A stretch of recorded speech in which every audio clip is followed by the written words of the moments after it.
రాజన్న సిరిసిల్ల జిల్లా ఇల్లంతకుంట మండలంలోని ముస్కనిపేట గ్రామంలో తేదీ 26 నుంచి 28 వరకు 3 రోజుల పాటు శ్రీ లక్ష్మీ నరసింహస్వామి వారి కళ్యాణ మహోత్సవం మరియు 6వ వార్షిక బ్రహ్మోత్సవ వేడుకలు అంగరంగ వైభవంగా నిర్వహించబడునని ఆలయ అర్చకులు శ్రీ లక్ష్మీ నరసింహదాసు మాట్లాడుతూ అన్నారు. అలాగే 300 సంవత్సరాలకు పైబడి ఇక్కడ స్వామివారు వెలిసి ఉన్నారు. చుట్టుపక్కల గ్రామాల వారు కాకుండా భక్తులు పక్క రాష్ట్రాల్లో నుంచి భారీగా తరలివచ్చి స్వామివారి కళ్యాణ మహోత్సవంలో పాల్గొని మొక్కులు చెల్లించుకోవడం జరుగుతుంది. కాబట్టి మండల మరియు జిల్లా ప్రజలు ఇట్టి స్వామివారి కళ్యాణ మహోత్సవంలో పాల్గొని స్వామివారి కృపకు పాత్రులు కావాల్సిందిగా కోరడం జరుగుతుందని ముస్కానిపేట గ్రామ సర్పంచ్ కోమటిరెడ్డి భాస్కర్ రెడ్డితో పాటు ఆలయ అర్చకులు శ్రీ లక్ష్మీ నరసింహదాస్ గారు తెలియజేయడమైంది. ఈ కార్యక్రమంలో భక్తులు తదితరులు పాల్గొన్నారు. సోలాపూర్ జిల్లా వచ్చినాము, మహారాష్ట్ర నుంచి వెళ్ళి. నా పేరు శివాజీ. నేను ప్రతి సంవత్సరం ఇక్కడికి వస్తుంటాము, మా మొక్కులు ఏమి తీర్చుకుంటాము అని. ప్రతి సంవత్సరం వచ్చినా కానీ మాది వ్యాపారం మంచిగా నడుస్తుంది, మంచి అభివృద్ధి అవుతుంటుంది, మంచిగా ఉంటుంది అని మా ఫ్యామిలీతో ప్రతి సంవత్సరం వచ్చుతాం. మేము ముస్కాన్పేట నరసింహపురి గ్రామంలో 300 సంవత్సరాలకు పైబడి స్వామివారు స్వయంభూగా వెలిసి ఇక్కడ ఉన్నారు.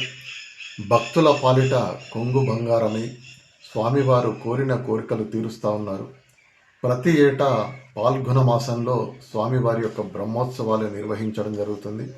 మా ముత్తాత గారు ప్రతిష్టాపన చేసినప్పటి నుండి స్వామివారు ఇప్పటి వరకు తీరని కోరిక లేదు. స్వామివారి యొక్క అనుగ్రహం వల్ల ప్రతి ఒక్కరికి వివాహం కానీ, సంతానం కానీ, లేక వాళ్ళకు ఉద్యోగం కానీ, వ్యాపారం కానీ అన్నీ చాలా మట్టుకు అభివృద్ధి అవుతున్నాయి.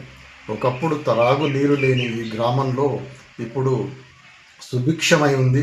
ప్రతి ఇంటికి ట్రాక్టర్ అనుకోండి, కార్లు అనుకోండి, వాళ్ళ పంటలు అనుకోండి బ్రహ్మాండంగా ఉన్నాయి.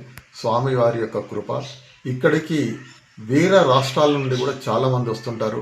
మహారాష్ట్ర నుంచి కానీ, లేకపోతే తమిళనాడు నుంచి కానీ, ఇటు కర్ణాటక వైపు నుంచి కానీ చాలామంది వస్తూ ఉంటారు.